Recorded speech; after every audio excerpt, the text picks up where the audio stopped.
Hola, ¿qué tal? Yo soy Alberto y hoy te voy a leer un fragmento de una historia.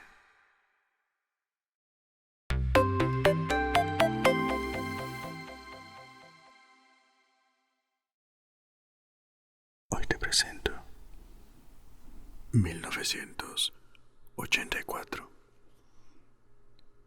capítulo 3, parte 2.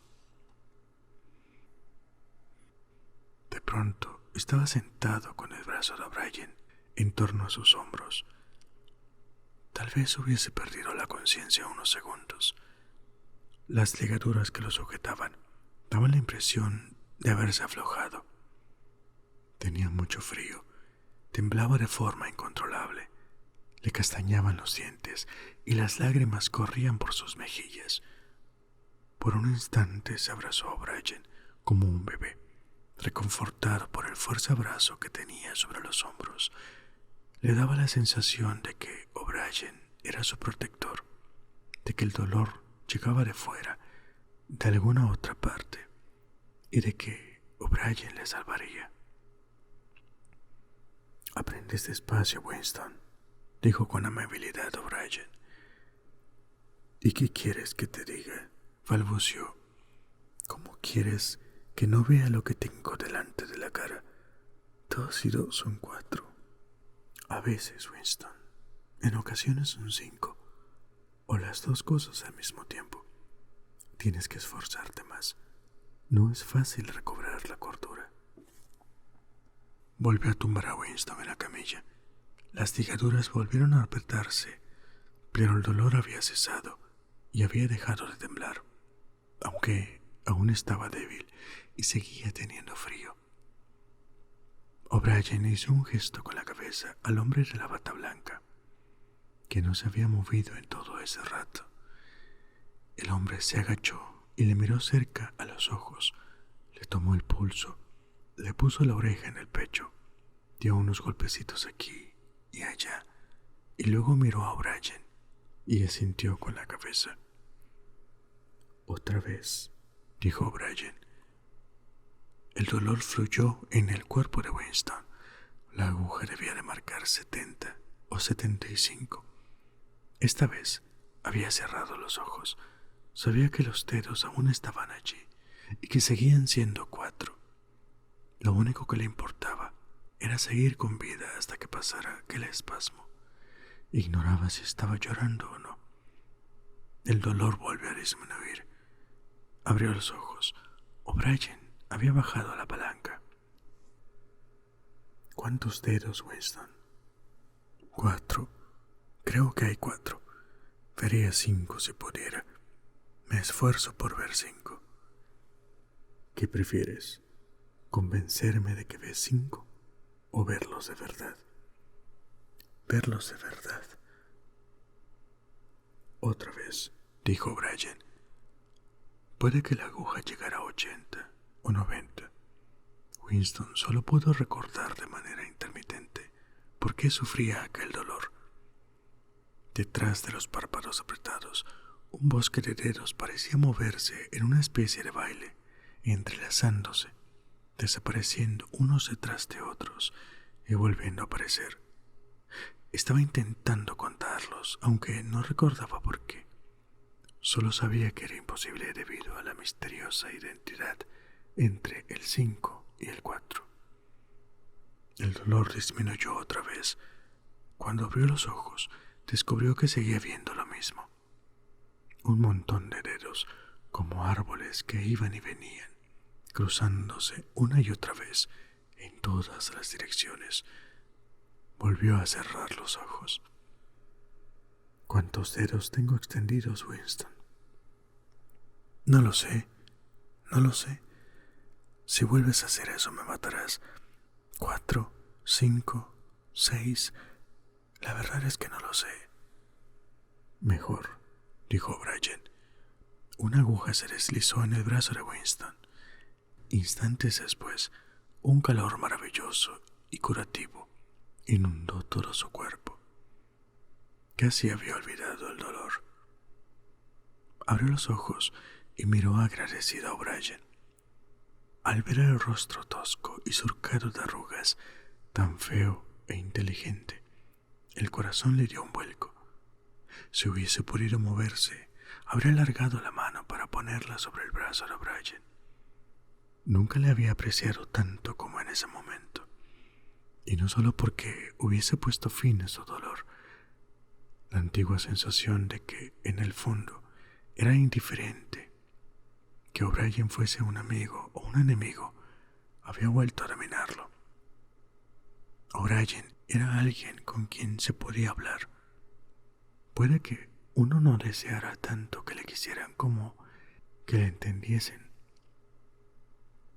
O'Brien le había torturado casi hasta hacerle enloquecer, y estaba seguro de que no tardaría en matarle. Daba igual.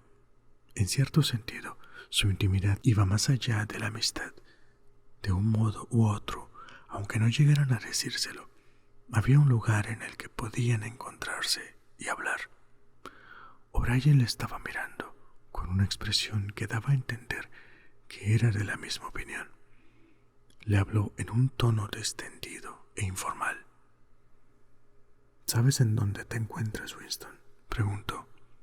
No, aunque lo imagino. En el Ministerio del Amor. ¿Sabes cuánto tiempo llevas aquí? No. Días, semanas, meses. Creo que meses. ¿Y por qué crees que traemos a la gente aquí? ¿Para hacerles confesar? No, esa no es la razón. Prueba otra vez. ¿Para castigarlos? No, exclamó O'Brien. Su voz había cambiado extraordinariamente y su rostro se había puesto de pronto serio y animado al mismo tiempo. No, no es solo para haceros confesar, ni para castigarlos. ¿Quieres que te lo diga? Para curarlos, para que recuperéis la cordura. ¿Entiendes que de aquí no se sale nadie sin curarse? No nos interesan los estúpidos crímenes que podías haber cometido. Al partido no le interesan los actos manifiestos. Lo único que nos preocupa es el pensamiento. No nos limitamos a destruir a nuestros enemigos, sino que los cambiamos. ¿Entiendes a lo que me refiero? Se había inclinado hacia Winston. Visto de cerca y desde abajo, su rostro parecía enorme y horriblemente feo. Además, estaba dominado por una especie de exaltación, una intensidad demencial. Una vez más, a Winston se le encogió el corazón. De haber podido, se habría acurrucado en la camilla. Estaba convencido de que, de un momento a otro, O'Brien accionaría la palanca por puro capricho. Un instante después, O'Brien se apartó, dio un paso o dos y prosiguió con menos vehemencia.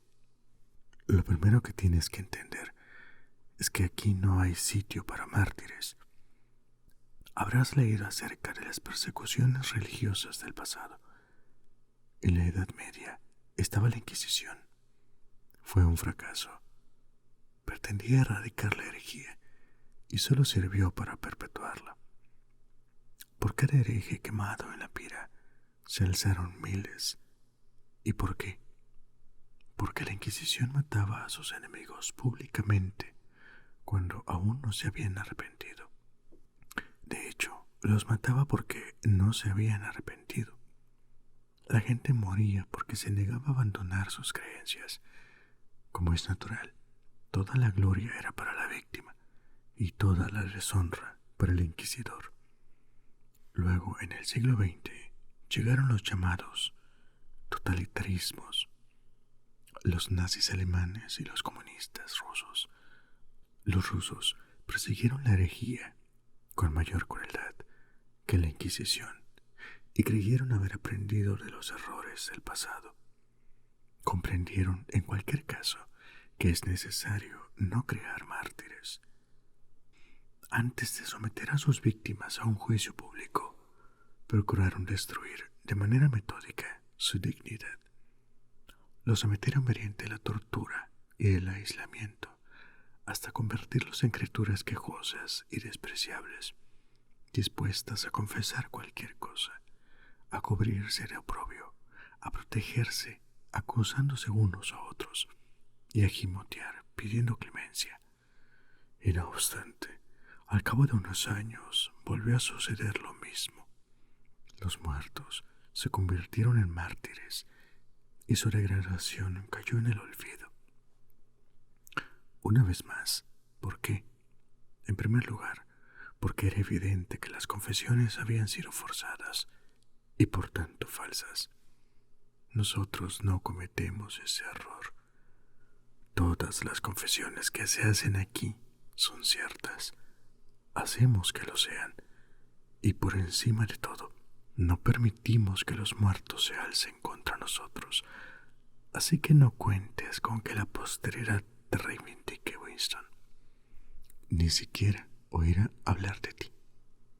Te sacaremos sin más de la corriente histórica. Te convertiremos en gas y te disolveremos en la estratosfera. No quedará nada de ti, ni un nombre en un registro, ni un recuerdo en el cerebro de nadie. Te erradicaremos tanto del pasado como del futuro. No habrás existido. Entonces, ¿por qué tomarse la molestia de torturarme?, pensó Winston, con una momentánea amargura. O'Brien se detuvo como si hubiera oído lo que pensaba Winston. Acercó el rostro grande y feo, con los ojos apenas entornados. «Estás pensando», dijo, «que si tenemos intención de acabar contigo, nada de lo que digas o hagas posee la menor importancia. Y en tal caso, ¿para qué nos molestamos en interrogarte? ¿Verdad que lo piensas?» «Sí», respondió Winston. O'Brien esbozó una leve sonrisa. «Eres un fallo en la trama, Winston, una mancha que hay que borrar. No acabo de decirte que somos diferentes de los torturadores del pasado. No nos contentamos con una obediencia negativa, ni siquiera con la sumisión más abyecta. Cuando finalmente te rindas ante nosotros, será por propia voluntad. No destruimos a los herejes porque se resistan. Mientras lo hagan, no los destruimos. Los convertimos, conquistamos el interior de sus mentes y los reformamos. Eliminamos cualquier mal y toda ilusión que pueda haber en ellos. Los atraemos a nuestro bando, no en apariencia, sino en verdad, en cuerpo y alma. Los convertimos en uno de los nuestros antes de matarlos. Nos resulta intolerable que pueda existir un pensamiento erróneo en el mundo, por muy secreto e impotente que sea. Ni siquiera en el instante de la muerte podemos tolerar la menor desviación. En los viejos tiempos, el hereje caminaba a la hoguera, siendo todavía un hereje, proclamando su herejía y regocijándose en ella. Incluso la víctima de las purgas rusas podía llevar la rebelión oculta en el interior del cráneo, mientras recorría el pasillo esperando la bala. En cambio, nosotros hacemos que el cerebro sea perfecto antes de eliminarlo. El mandamiento de los antiguos despótimos era: no harás esto y lo otro. El mandamiento de los totalitarios fue: harás esto y aquello. El nuestro es: eres esto. Nadie que llega a este lugar se revela jamás.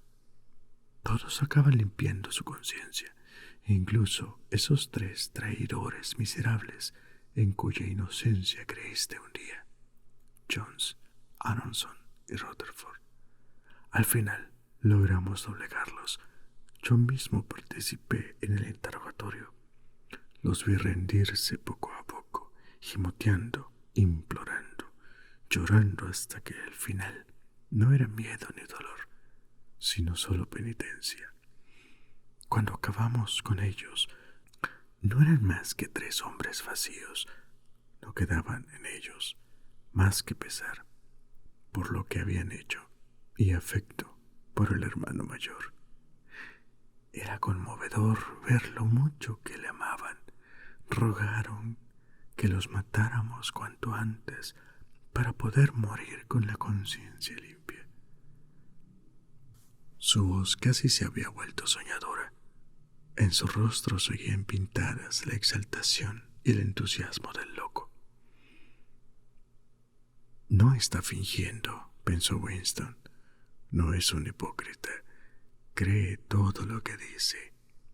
Lo que más le agobiaba era la conciencia de su inferioridad intelectual. Observaba la silueta corpulenta, pero elegante, ir de aquí para allá, entrar y salir de su campo de visión.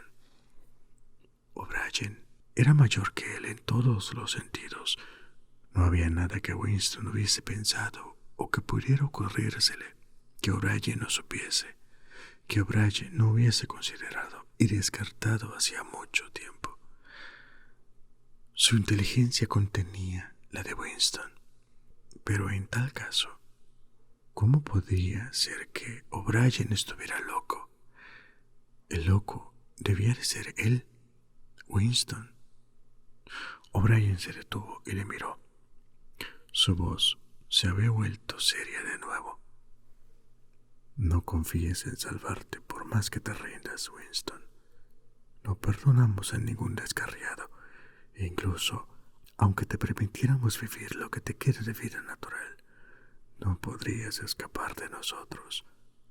Lo que ocurre aquí es para siempre. Más vale que lo entiendas de antemano. Te aplastaremos de tal modo que no habrá marcha atrás. Te ocurrirán cosas de las que no podrás recuperarte, ni aunque vivas 1000 años. No volverás a tener sentimientos humanos y normales. Estarás muerto por dentro. Serás incapaz de amar, de sentir amistad, de disfrutar de la vida, de reírte, de sentir curiosidad, valor o integridad. Estarás hueco. Te estrujaremos hasta vaciarte y luego te llenaremos de nosotros. Se detuvo y le hizo un gesto al hombre de la bata blanca. Winston reparó en que estaban colocando un enorme aparato detrás de su cabeza. O'Brien se había sentado junto a la camilla, con la cara casi a la altura de la de Winston. 3000, dijo, dirigiéndose al hombre de la bata blanca. Winston gimió al notar que le pegaban 2 almohadillas ligeramente húmedas en las sienes. Intuyó que estaba a punto de sufrir un dolor distinto. O'Brien le cogió de la mano para tranquilizarle. Esta vez no te dolerá, dijo. Mírame a los ojos. En ese momento se produjo una explosión devastadora, o algo parecido, aunque Winston no tuvo la certeza de haber oído ningún ruido. Lo que sí notó fue un cegador fogonazo. No sintió dolor, solo postración. Pese a que estaba acostado cuando ocurrió, tuvo la extraña sensación de que lo habían tumbado de un empujón, como si de un golpe terrible e indoloro hubiese dado con él en tierra. Algo había ocurrido también en el interior de su cabeza. A medida que fue recobrando la vista, recordó quién era y en dónde se encontraba, y reconoció el rostro que le observaba. No obstante, era como si hubiese un espacio en blanco, como si le hubiesen arrancado un trozo de cerebro. No durará mucho, dijo O'Brien. Mírame a los ojos. ¿Con qué país está en guerra Oceanía? Winston pensó. Sabía lo que era Oceanía y que él mismo era ciudadano de dicho país. También recordaba que existían Eurasia y Asia. pero ignoraba con cuál de los dos estaban en guerra. De hecho, no sabía que hubiese ninguna guerra. No recuerdo. Oceanía está en guerra con Asia. ¿Lo recuerdas ahora? Sí, siempre lo he estado, desde los inicios del partido, desde el principio de la historia. La guerra ha seguido sin interrupción, siempre la misma. ¿Lo recuerdas? Sí. Hace 11 años inventaste una historia sobre los 3 hombres que habían sido condenados a muerte por traición. Creíste haber visto un trozo de papel que demostraba su inocencia. Dicho papel nunca existió. Lo inventaste y llegaste a creer en su existencia. Ahora recuerdas el momento en que lo inventaste. ¿Lo recuerdas? Sí. Hace un rato te mostré los dedos de la mano. Viste 5 dedos. ¿Lo recuerdas? Sí. O'Brien alzó la mano izquierda con el pulgar oculto. Aquí hay 5 dedos. ¿Los ves? Sí. Y así fue por un fugaz instante, antes de que cambiara la imagen en su cerebro. Vio 5 dedos, sin ninguna alteración. Luego volvió todo a la normalidad, y regresaron el miedo, el odio y la incertidumbre. Pero había habido un momento, ignoraba cuánto había durado, tal vez 30 segundos, de luminosa certeza, en el que las sugerencias de O'Brien habían llenado un hueco en blanco y se habían convertido en verdades absolutas, y en el que 2 y 2 podían haber sido 3 o 5 en caso necesario. Desapareció en cuanto O'Brien volvió a bajar la mano, pero aunque no pudo volver a sentirlo, sí pudo recordarlo, como quien recuerda una vivencia muy intensa en algún momento remoto de su vida, cuando era de hecho una persona distinta. Ya ves, dijo O'Brien, que es posible. Sí, dijo Winston. O'Brien se puso en pie con aire satisfecho. A su izquierda, Winston vio al hombre de la bata blanca romper una ampolla de vidrio y aspirar el contenido con el émulo de una jeringa. O'Brien sonrió a Winston y se ajustó las gafas, casi como hacía antes. ¿Recuerdas haber escrito en tu diario que daba igual que yo fuese amigo o enemigo, porque, al menos, era alguien capaz de entenderte y con quien podías hablar? Tenías razón. Me gusta hablar contigo. Tu inteligencia me interesa. Se parece a la mía. La única diferencia es que no estás cuerdo. Antes de dar por concluida la sesión, puedes hacerme unas preguntas si quieres.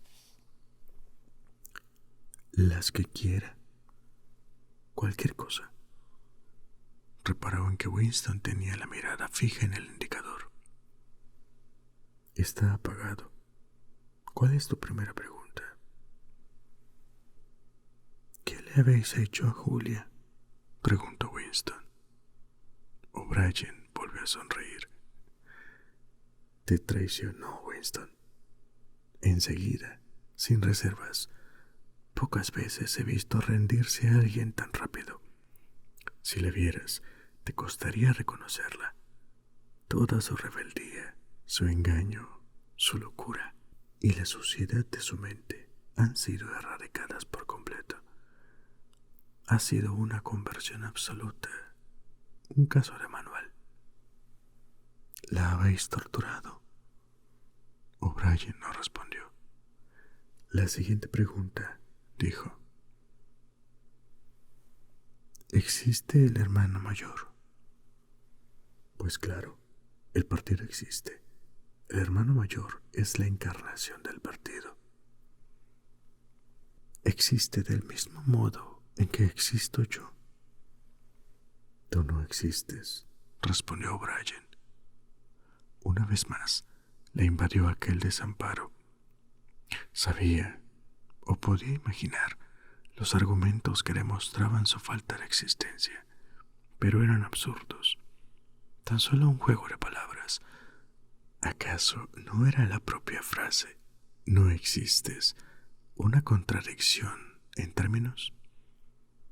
¿De qué servía decir una cosa así? Tembló al pasar en los argumentos demenciales e irrebatibles con que O'Brien demolería esa idea.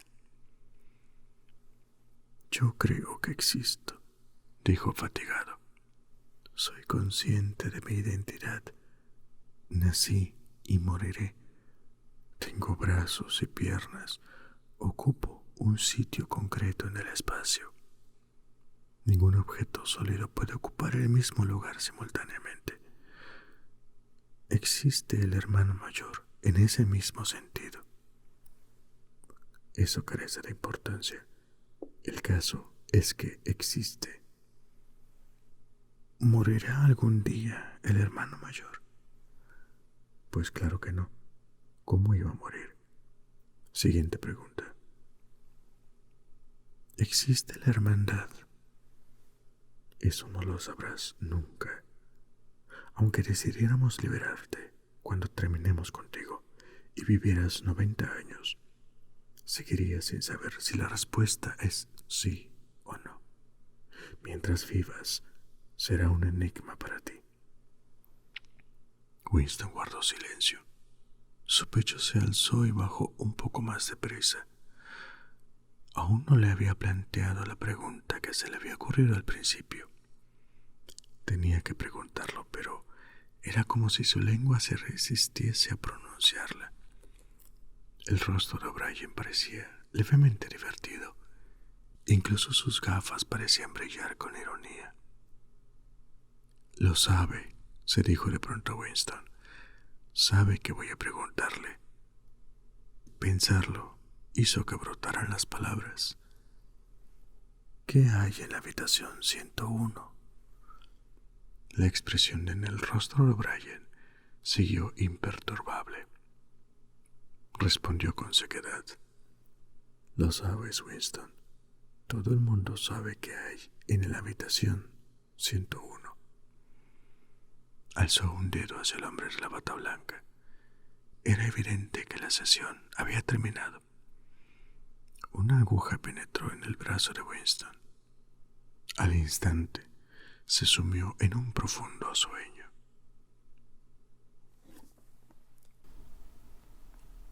Si te ha gustado, dale like y suscríbete. Hasta la próxima. Adiós.